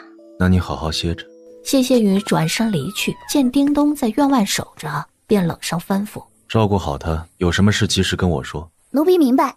姑娘，你没事吧？是我太心急了。谢羡宇这样的人，哪里容得下旁人擅作主张？更何况阿锦还在他的手里。公子，现在回松鹤园吗？去梧桐轩。啊！老爷！混账东西！什么是大惊小怪？是大公子来了，说要见老爷。一个翻身从软榻上坐起来。你说谁来了？是大公子，已经在门口了。哎呀，快请进来呀！哎呀，哈哈哈，仙儿来怎么也不提前说一声，我好叫人准备准备啊。三叔客气了，我只稍作就走，不必备茶。三老爷顿时冷汗涔涔。哦，那是为何事而来呀？今日我去太明湖，听说了一桩丑事。哦，什么丑事？说是谢家的姑娘偷窃，闹得人尽皆知。谢家是清流世家，谢家的女儿也该做闺秀典范。这种事闹出来未免难看，也损了谢家名声。还请三叔往后好生教导，以免再犯。三老爷一张脸顿时涨得通红，气得险些喘不上气，回头就瞪着刚刚闻讯赶来的三夫人。谁偷东西了？老爷，这件事……哎呀，此事我会伤心的，往后定不会再叫那丫头出去丢人现眼。有劳三叔了。丢人现眼的东西，你还敢叫我爹？我恨不得能打死你！爹，都是杏儿偷的，他栽赃我。你还敢嘴硬？哎呀，老爷别打了，秀云已经知错了。当初我就不该娶你，成事不足败事有余，只会给我丢脸。谢秀云，从今日起不许再出门一步。爹，今日就先学琴。我想了想，感觉自己好像没有弹琴的天赋。你又没试过，怎么知道？坐下。谢羡雨站在他身后，弯腰，右手抚在琴弦上，低沉的声音在他耳畔响起。先学指法，抹、挑、勾、剔、避、拖、打、摘。婉若却心不在焉，不知是不是他靠得太近，婉若觉得耳根发麻。你试试。啊，是什么？谢羡雨转头看他，大概是离得近，让婉若有种他眼里全是自己的错觉。这是抹。然后呢？谢羡雨看着他渐渐涨红的脸颊，顺着那抹红晕看到他红彤彤的小耳朵，他眸光幽深了几分，手指在琴弦上挑了一下。这是挑，你用力不对，要这样。看到婉若耳朵更红了，像苹果，想咬。婉若又弹一次，古琴好像断气了，发出一声细碎的呜咽。不想学了，我手疼。谢羡雨难得的没有异议，反而靠近他。那就不学了。婉若这才后知后觉地意识到，他身体已经发烫，清润的眸子已经渐渐被欲念填满。这样的谢羡雨，他在床上见过无数次了。婉若浑身汗毛倒竖。我说笑呢，我觉得还能继续学。改日再学吧。谢羡雨俯身便想吻他，婉若伸手抵住他的胸膛，态度坚决。说好了今日学，如今你还没有厌弃我都懒得教，等日后厌弃我，嫌弃我蠢笨，什么都学不会，我又该如何？谢羡雨逆着他，难得见他脸上有这般求之若渴的样子，只好深吸一口气。行。他起身拿起桌上的一杯凉茶喝下去，勉强解了渴。既然要学，便认真些，别喊什么手疼脚疼的。婉若老实的点头。学琴只是手疼，不学就是浑身疼，他又不是傻的，分得清孰轻孰重。不错，不过……婉若以为是自己哪里弹得不好，认真地看着他，谢羡雨却伸手掐住他的脸。不许勾引先生。婉若无语，这人在说什么鬼话？还愣着做什么？接着弹。婉若气鼓鼓地继续练琴。一个时辰后，谢羡雨才喊了下课。婉若累得垮着脸。那我先走了。走哪儿去？过来。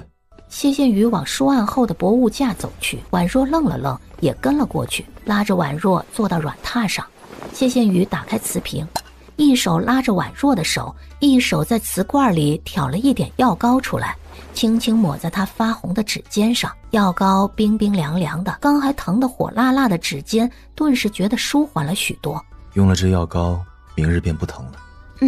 他抬眸看到婉若瓷白的脸颊，忽然有些异动，喉头滚了滚，捏着婉若手腕的手不知觉间便探到了她的腰间，靠近她。婉若却伸手抵住他的胸膛。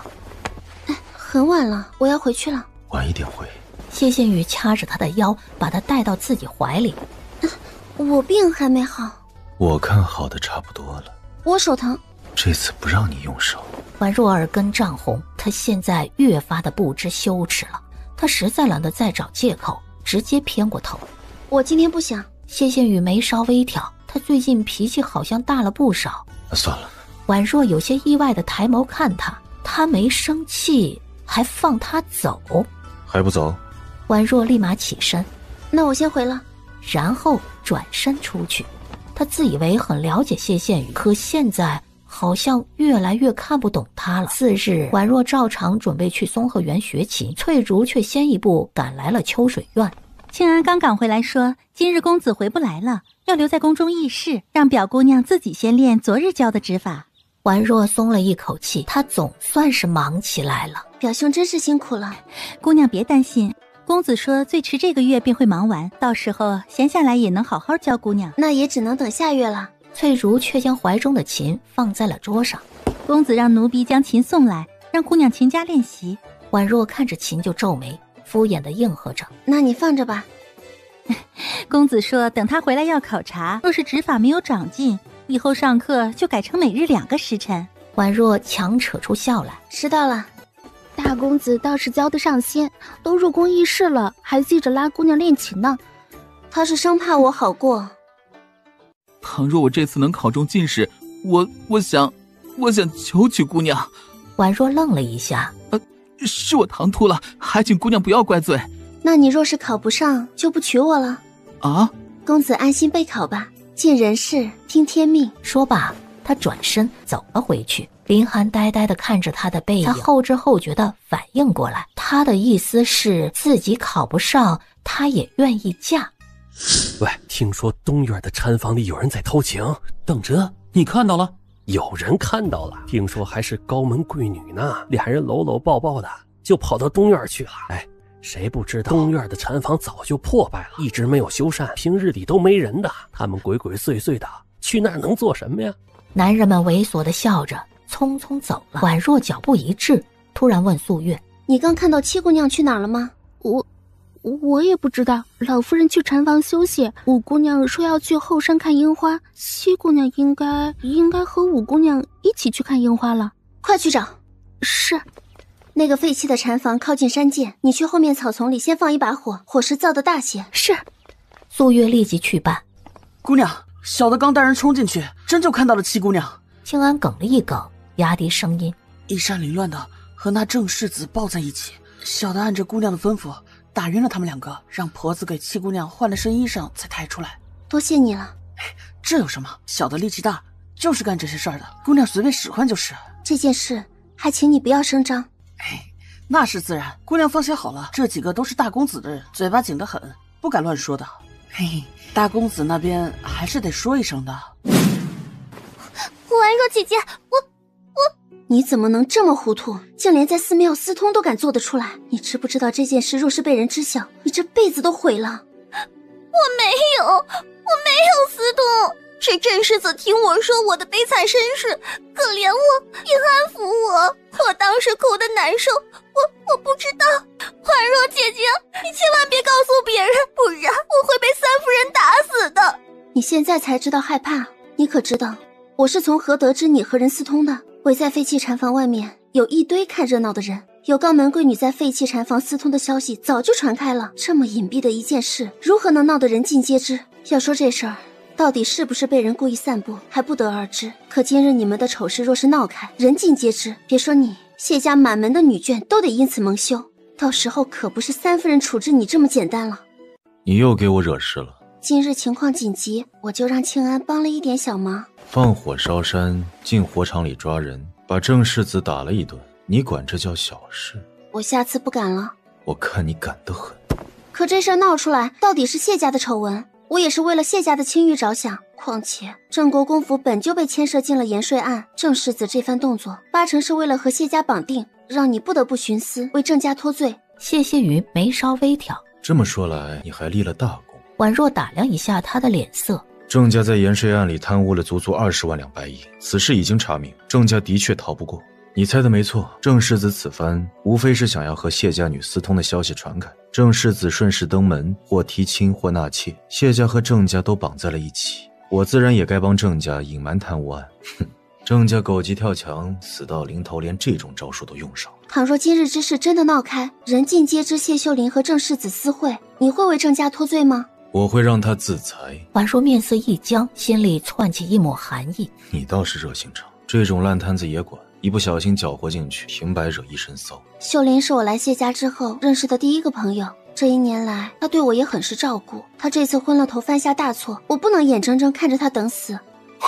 我对你照顾不比他多，我倒是没见你对我有这么知恩图报。婉若拧眉，心道他这1年白伺候她了。我下次不敢了。谢羡雨双眸微眯，总觉得他口不对心，掐住婉若的下巴，迫使她抬头直视自己。先把这次的账清了，今日之事我当没发生，你怎么谢我？婉若咬着唇，当没发生也要谢，她还真是一点亏都不吃。她纤细的手指抚上谢羡雨胸口的暗纹，慢慢上滑，直到攀上他的肩。谢羡雨喉头滚了滚，低垂着眸子看着他动作。婉若攀上他的肩，抬头吻上了他的唇角，呢喃着：“这样谢可以吗？”谢羡雨幽深的眸子锁着他，声音低哑：“还不够。”大掌随即扣住婉若的后腰，将她按进了怀里，低头发了狠的吻她。婉若吃痛的嘤咛一声，想要往后躲，却已经来不及了。谢羡雨将她牢牢地扣在怀里，半点空隙也不给，撬开她的牙关，夺取她的精液。婉若被吻得舌根发麻，呜咽着揪住她的官服，揉皱了一片，却推拒不开，连呼吸都被夺走。突然后悔招她了。公子，大老爷请公子去一趟主院议事。婉若如蒙大赦，慌忙推他，却被攥住腕子锁到怀里。谢羡雨不耐烦地开口：“我明日去。”大老爷说事关重大，还请公子务必立刻前去。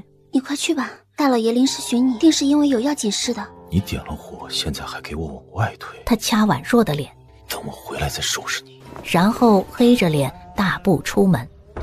父亲，这次陛下又召你入宫，是不是还是因为盐税案的事啊？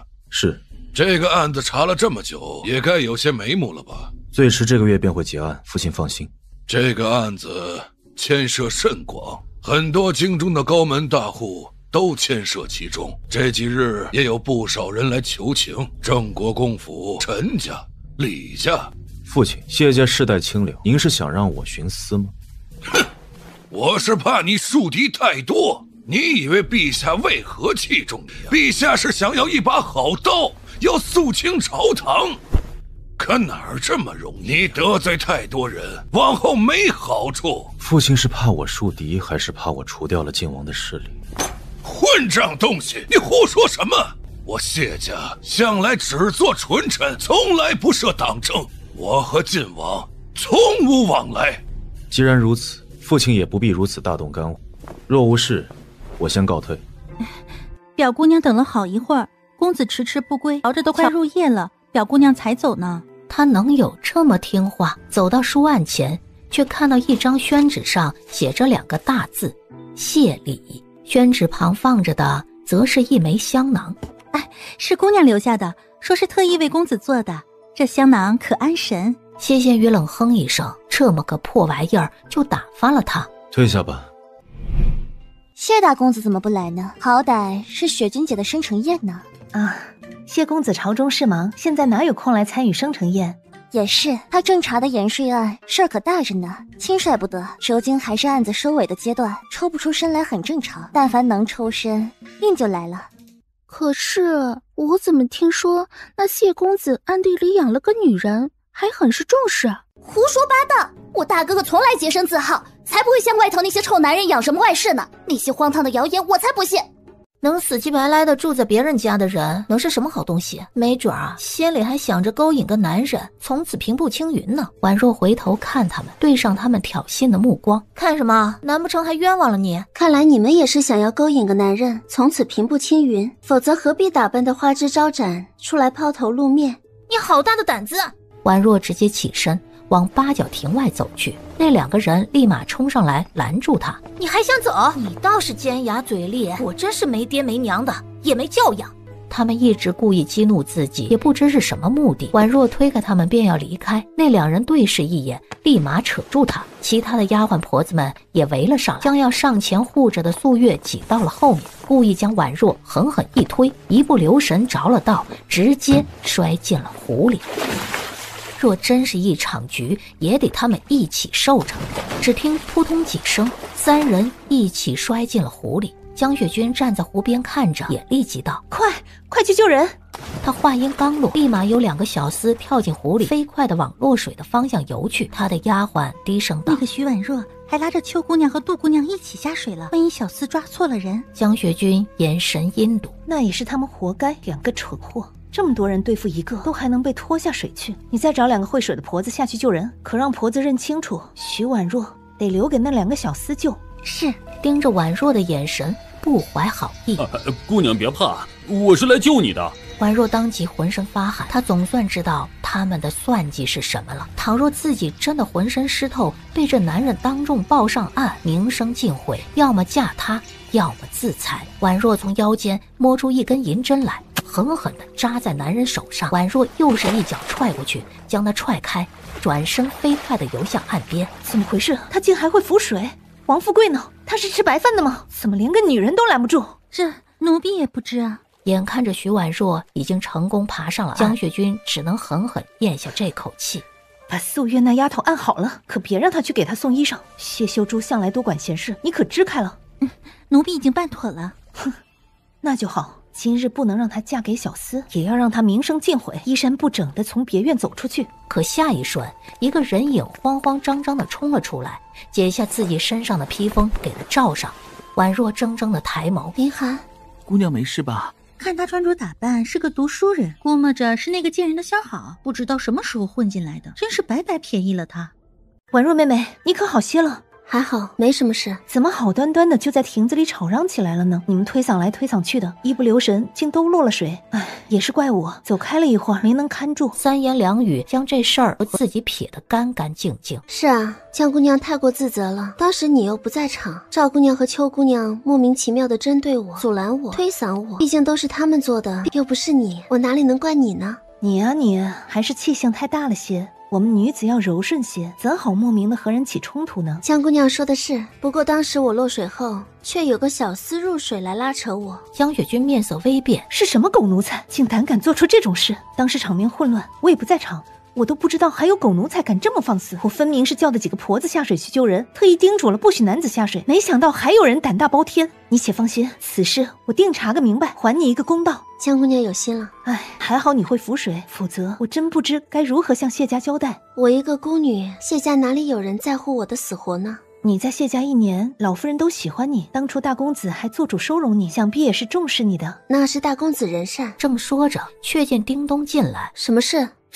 这叮咚不知道该怎么开口，局促地看了一眼江雪君。有话便说，江姐姐不是外人，何必躲躲藏藏的？绕过江雪君，走到婉若身边。大公子来了。婉若苍白的脸上闪过一抹慌张，有些心虚地看一眼江雪君。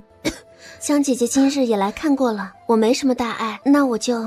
江雪君看着她心虚的样子，心里隐隐猜到什么。既然如此，我也不久留了，你好生休息。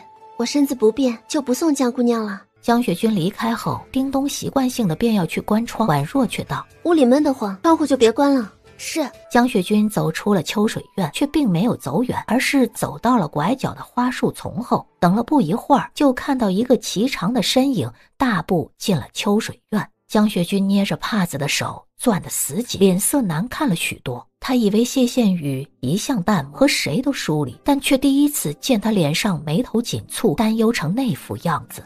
大公子来了。怎么回事？婉若从床上下来，扑进了他的怀里。羡雨哥哥。江雪君站在花树丛后，正好可以从那一点缝隙里看到屋内的画面。纤瘦娇小的女子赤着脚奔下床，扑进了男人的怀里，带着哭腔撒娇。谢羡雨愣怔一瞬，他第一次见婉若这么热情。是不是受伤了？请大夫来过没有？没有，我只是落了水，心里害怕，我冻得浑身都僵了，我差点以为再也见不到你了。胡说什么？别把这些不吉利的话挂嘴边。直接将他打横抱起来，放到了床上。既然落了水，兴许又染了风寒，你还这般莽撞，说了凉怎么办？婉若却揪着他的衣襟不放，呜咽着：我若是染了病，你是不是就不要我了？说什么胡话！他第一次见婉若这样粘人。谢羡宇本是在大理寺审案子，听庆安说婉若失足落水，险些死了，他慌得急忙就赶回来，衣裳都来不及换。婉若钻进他怀里：那你是不是无论如何都不会不要我？自然不会。若是你成了婚呢？谢羡宇有些无奈，不知道他怎么突然这么没安全感，但他心底里却又很喜欢婉若能黏着他。婉婉，无论什么时候我都不会不要你，我会陪着你的。婉若抬眸扫过窗外的花树，她看到一双眼，一双通红的装满了嫉恨的眼睛。江雪君浑身都在发抖，她几乎不敢相信眼前这个男人会是谢羡宇。他那么耐心地哄着那个女人，那么宠溺地安抚她，那女人恃宠生骄，他也纵着她，和她许下一生一世的承诺，那自己算什么？江雪君猛然对上谢羡宇怀里那个女神的眼睛，冰冷凌厉刺骨。江雪君这才后知后觉地反应过来，他是故意的。真的？真的。谢羡宇耐心地哄着，婉若双手攀上他的肩，仰起头吻上了他的唇。谢羡宇轻抚着他的后背，温柔地回吻他。江雪君再也看不下去，恨恨地转身离去。宛若余光看着花树后空落下来的影子，心知江雪君已经走了。他松开了谢羡宇，谢羡宇掐住他的腰，还想吻得更深些，他却偏开头，闷闷道：“我有些没力气了，许是风寒发作了，头疼，想睡会儿。”谢羡宇眉心狂跳，自己陪他聊得一身火，现在说头疼。他喉头发涩，看着宛若虚弱的样子，到底还是作罢了。那你好生歇着。谢羡宇又吩咐了翠竹去寻大夫。谢羡宇离开秋水院后，再次出府，谁知走到府门口，却撞上了江雪君。谢公子，江姑娘，我刚来看过许姑娘，今日许姑娘意外落水，我也很担心，都怪我没照顾好她。我没想到她会和别人起争执，推搡着就落了水。她不喜欢热闹，往后这种宴席还是别找她了。是。不过还好，今日有菊子相助，否则许姑娘这次落了水，还不知多狼狈呢。毕竟是女子，风寒事小，名声为重。谢羡宇脚步顿住，什么菊子？大概是和许姑娘相熟的人。许姑娘落了水，衣裙全湿透了，也不知从哪里闯进来一个读书人，解下自己的披风给她及时披上，不然不知会有多狼狈。谢羡宇眸光沉了几分，他没再问什么，直接转身走了。江雪君看着他离去的背影，面容一点点扭曲。姑娘别急，这种狐媚东西竟会勾引男人，谢大公子定会认清他的真面目的。江雪君强压下心头的嫉恨，不过是个玩意儿，我日后是谢家少夫人，如何能把这种货色放眼里？那是，姑娘是名门贵女，不屑于用这种阿杂手段勾引男人，这种青楼女子的做派，也只有她这种卑贱出身的人能做得出来。秋水院内，姑娘，江姑娘已经走了。我知道，还好姑娘决定了要走。那位江姑娘手段如此狠毒，姑娘不曾招惹她，她却一来就对姑娘下狠手。若是姑娘今日不会浮水，被那粗鄙的小厮抓住抱上岸，奴婢都不敢想是什么下场。内宅之中的争斗，从来也不比外头少。可我不明白，江雪君是如何知道我和谢羡宇的事的？那姑娘就不担心江雪君把姑娘和大公子的事捅出去？她要捅出去早捅了，无非是担心我借此机会过了明路，直接进谢羡宇的房里做妾罢了。难怪他今日就要把姑娘置于死地，如今他还未进门就这般狠毒，日后真进了门，姑娘哪里还有好日子过？宛若倒也不怕他，但成日窝在这后宅里勾心斗角，就为了争一个男人的宠爱，那这一辈子还有什么意思？宛若喝了汤药，昏昏沉沉的睡了过去。忽而出现谢羡宇阴沉的脸，他掐着自己的脖子，修长的手指收紧。婉婉，你敢骗我吗？宛若吓得猛然惊醒，他后怕的平复下来，却突然听到耳边响起一个声音：“醒了。”他一转头，看到了坐在床边的谢羡宇，刚刚平复下来的心跳猛地加快，抬手去抚他额上冒出的细汗。做噩梦了。下意识地偏头躲开，谢羡宇手指一滞，眸光沉了几分。宛若终于从噩梦中回过神来，从床上坐起来，主动牵住了他的手。你怎么来了？怕你有病了，忙完事情就来看看你。表兄办案这样辛苦，不必在意我的。大夫已经来过了，说我没什么大碍，表兄还是早些回去歇息吧。谢羡宇反手将他的小手握在掌心。案子已经结了，我空闲下来也能多陪陪你。方才做噩梦了。嗯。什么梦？我梦见被一只狼追赶，怎么逃也逃不掉。谢羡雨摸了摸他泛白的小脸，许是今日落水吓着了，别怕。宛若抬眸看他，若是有朝一日谢羡雨发现自己骗了他，会不会如梦中一般掐死自己？你今日落水是如何得救的？我自小跟着父亲上山采药，也会浮水，虽说已经好些年没下过水了，却也还勉强记得些，就自己游上岸了。我听闻今日有个举子闯进去为你披衣，是和你相熟的人？宛若心脏猛地被攥住。算不得相熟，只是之前在府中问过路，有过一面之缘。他大概是心善之人，今日在那庄子附近游玩，听到里面有人呼救，便跑进来想要救人。宛若迎上他微凉的眸子，这么凑巧吗？我也觉得巧，若非遇上好心人，也不知今日多难看。原本我就出身微贱，配不上你，倘若坏了名声，只怕日后想进府都难了。谢羡雨看着他苍白小脸上的后怕和黯然，冷硬的心软了几分，抬手揉了揉他的头发。你快回去吧，都入夜了，累了一日，也该歇着了。那你睡吧。他终于起身离去了。宛若松懈下来。这是下个月的药。你有心了。二夫人对身边的丫鬟道：去取10两银子来。银钱就不必了，我有件事想求二夫人帮忙。何事？我想求二夫人帮忙，让阿锦离开谢氏族学。二夫人有些诧异，这倒是稀奇了。谢氏族学名满天下，多少人挤破头都进不去。你弟弟能在那里面读书是万幸了，竟还想走。族学虽好，可阿锦出身微贱，在族学总受欺凌。他今日回来，我见他身上伤痕累累，实在心疼。说到底，还是不该高攀。阿锦继续留在族学，也不知要挨多少打。二夫人神色稍缓，若是要走，何须求我？自去寻山长说一声便是。宛若为难的道：可离了谢氏族学，阿锦也还是要读书的。我知道二夫人也是出身书香门第，叔父在茅山书院当先生，茅山书院也是远近闻名的学堂，收的学子还大都是寻常人家的。可茅山不在京中，反而偏远，你舍得让他那么小去那里吗？男孩子有什么怕的，早该自立了。也罢，我来安排吧。多谢二夫人。过来。宛若挪着步子走过去。这几日勤练的如何了？练是练了，只是长进不大。那你试试。可谢羡雨却没有要让座的意思。他正要开口，谢羡雨却扣住他的手腕，轻轻一带，将他带到自己怀里，坐在了腿上。谈吧，我看着。宛若心里恼火得很，上次上课是谁说不许勾引先生来着？勉为其难地尝试着用上次他教的指法。这是没长进，还是压根没练？我练了，只是没有人教，我弹着弹着就忘记感觉了。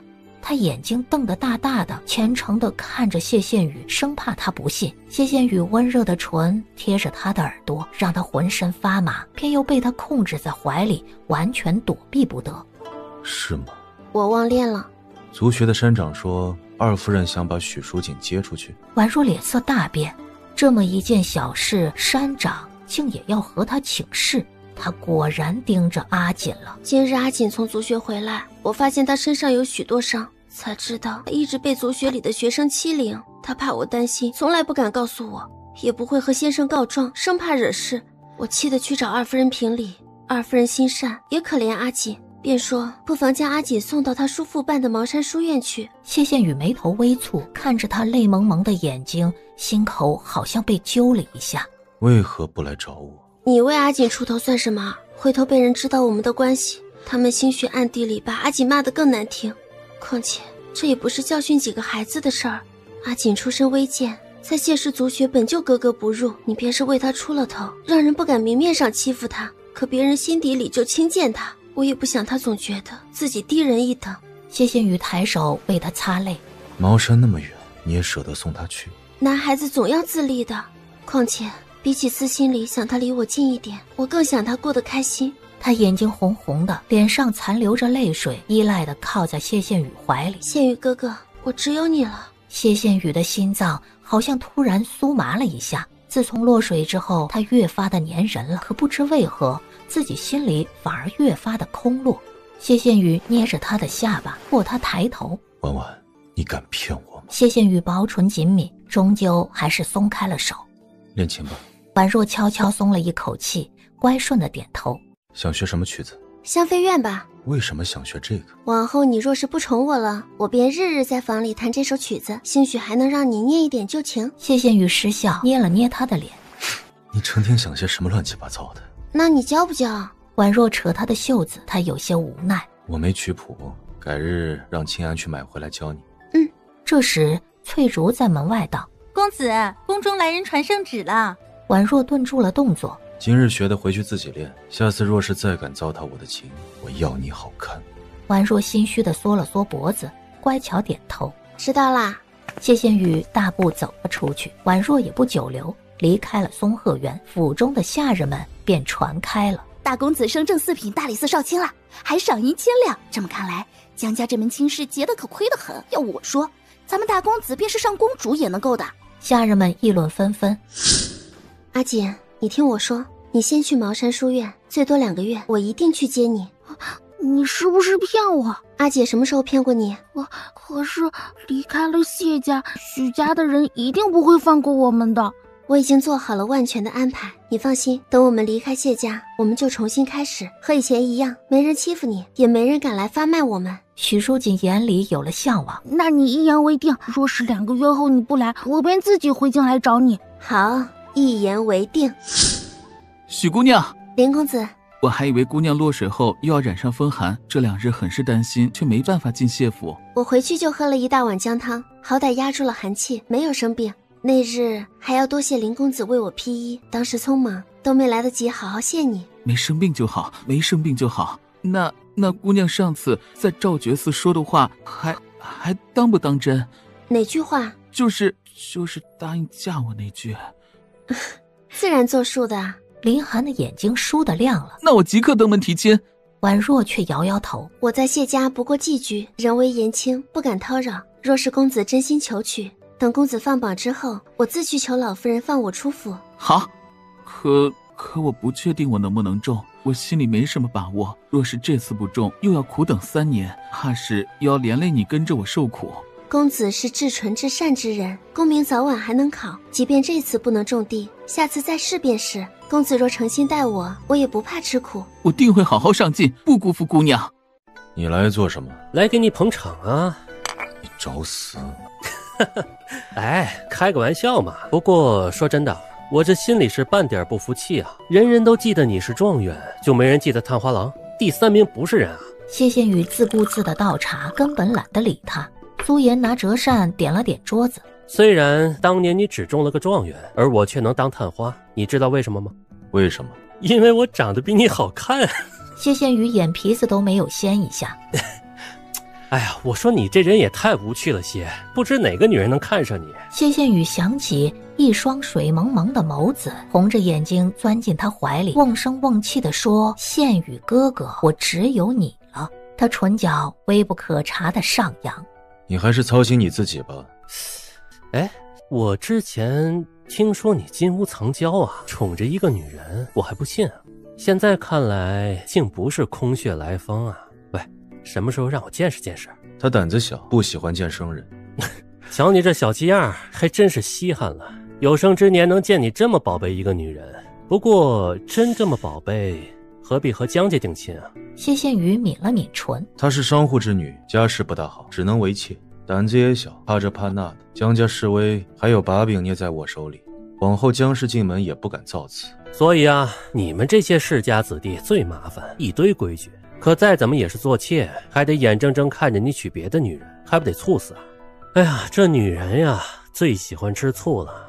哎，我昨儿不过在万花楼赏了新来的小姑娘1锭银子，那青青姑娘跟我是又哭又闹的，哄都哄不住我。哎，我跟你说啊，别看那女则女训写的什么贤良淑德、宽容大度，这女人的心眼跟针尖一般大呀。谢羡雨捏着茶杯的手忽地一滞，婉若好像从未介意过他要娶妻的事，他神色冷淡了几分。他性子乖顺，从来不会胡闹。竟还有这么乖的女人呢？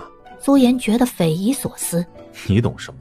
行行行，还不让人说啊？回头我倒要看看是何方神圣，让你宠成这样。阁楼下面传来一阵喧闹声，原来是几个举子游览到了阁楼下。哇，这谢氏族学可真气派，我都不敢相信这是族学，比寻常书院还要大上几倍呢。谢氏本就注重子孙读书教育，教书的先生还得是进士出身，寻常书院哪里能比啊？走吧，再过1刻钟，谢大公子便要开堂讲学了。